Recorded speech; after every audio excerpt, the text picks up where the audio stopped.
Mga kablog, ngayong araw ay dadaling ko kayo sa isa sa pinakakilala at pinakadinadayong simbahan dito sa Angeles City, Pampanga. Ang Apo Church o mas kilala bilang Apong Mama Kalulu Shrine. Ito ay hindi lamang isang simbahan, kundi isa ring mahalagang bahagi ng pananampalataya, kultura at kasaysayan ng mga Kapampangan.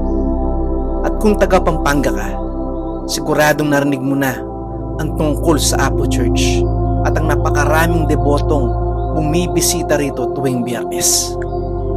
Ang Apo Church ay tahanan ng debosyon kay Apong Mama Kalulu, nang ibig sabihin ay ang Panginoong maawain. Ang debosyong ito ay nagsimula pa noong ika-19 na siglo. Ang imahe ng Santo Enchero o nakahimlay na Kristo ay naging sentro ng pananampalataya ng maraming tao sa Angeles City at sa buong Pampanga. Sa paglipas ng panahon, lumawak ang debosyon hanggang sa maging isa ito sa pinakasikat na pilgrimage site sa Central Luzon. Noong 2012, kinilala ang simbahan bilang isang Archdiocesan Shrine at itinuring na sentro ng awa at debosyon sa rehiyon. Marami ang naniniwala na dito nila matatagpuan ang kapayapaan, pag-asa at lakas sa gitna ng kanilang mga pagsubok sa buhay. Isa sa mga natatanging bagay tungkol sa Apo Church ay ang Friday Devotion.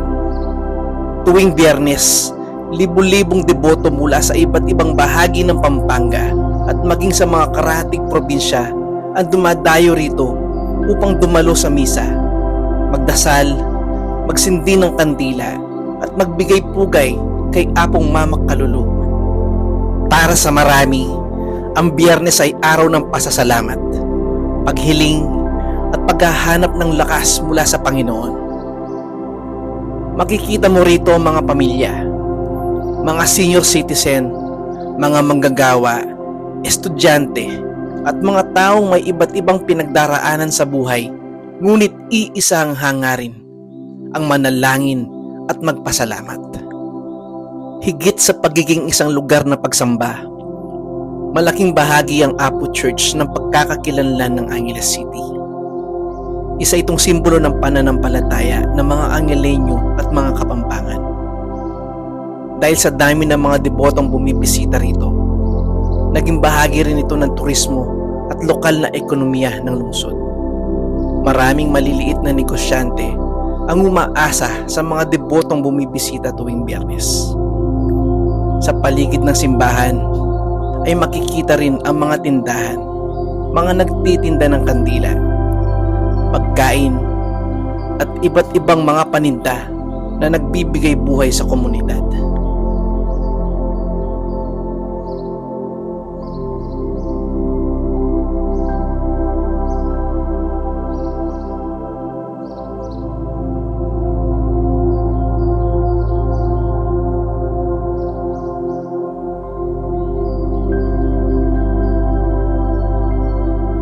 Isa sa mga bagay na kahanga-hanga rito ay ang pananampalataya ng mga tao.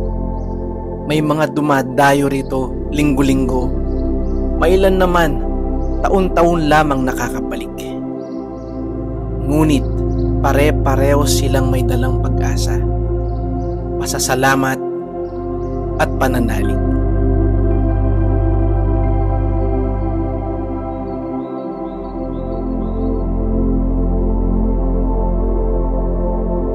Makikita mo ang mahahabang pila ng mga deboto na nais makalapit sa banal na imahen. Sa bawat mukha ay may kanya-kanyang kwento ng pagsubok, tagumpay, paggaling at biyayang kanilang natanggap.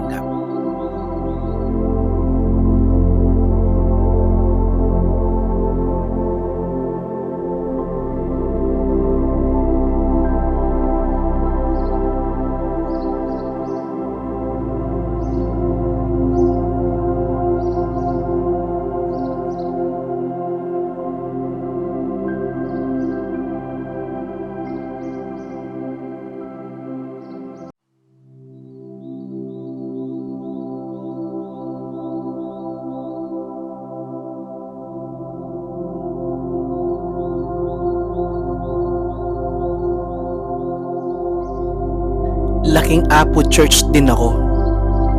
Hindi ko makakalimutan ang mga panahon na lagi akong isinasama ng aking lola upang magsimba at manalangin.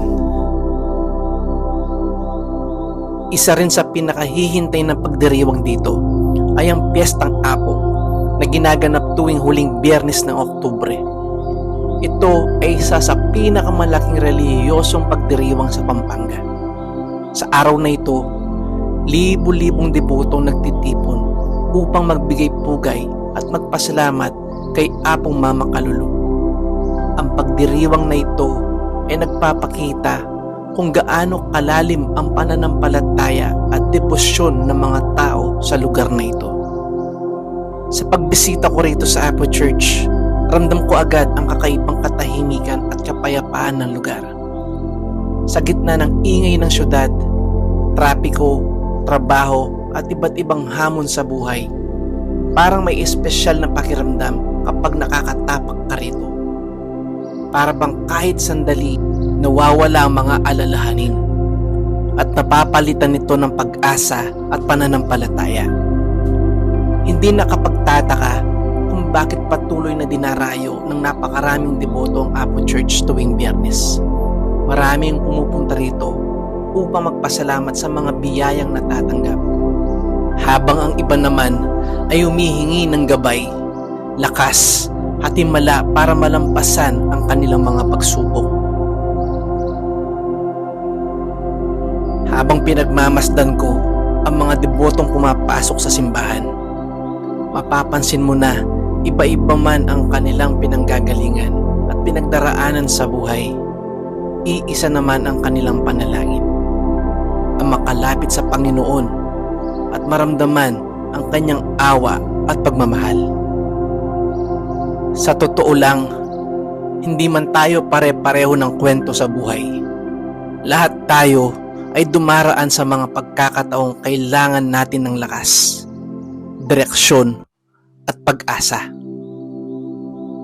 At para sa maraming tao, ang Apo Church ay nagsisilbing tahanan ng pananampalataya kung saan muli sila babangon at nagpapatuloy sa kanilang paglalakbay.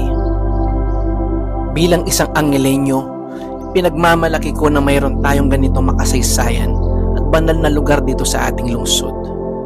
Hindi lamang ito bahagi ng ating relihiyon at kultura, kundi bahagi rin ng ating pagkakakilanlan bilang mga mamamayan ng Angeles City. Kaya kung mapapadpad kayo rito sa Pampanga, huwag ninyong palampasin ang pagkakataong bumisita sa Apo Church.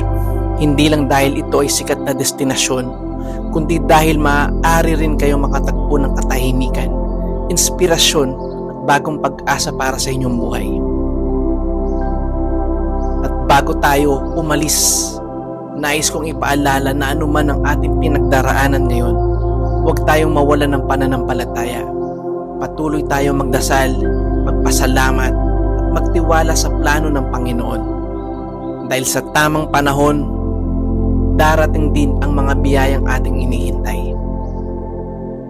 Ayan mga kablog, sana ay may natutunan kayo tungkol sa kasaysayan at kahalagahan ng Apo Church o Apong Mama Kalulu Shrine dito sa Angeles City, Pampanga. Kung nagustuhan ninyo ang vlog na ito, huwag kalimutan mag-like, mag-share at mag-subscribe sa ating channel.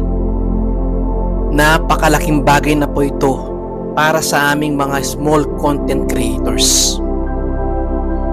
Ako, si Kong Estong TV.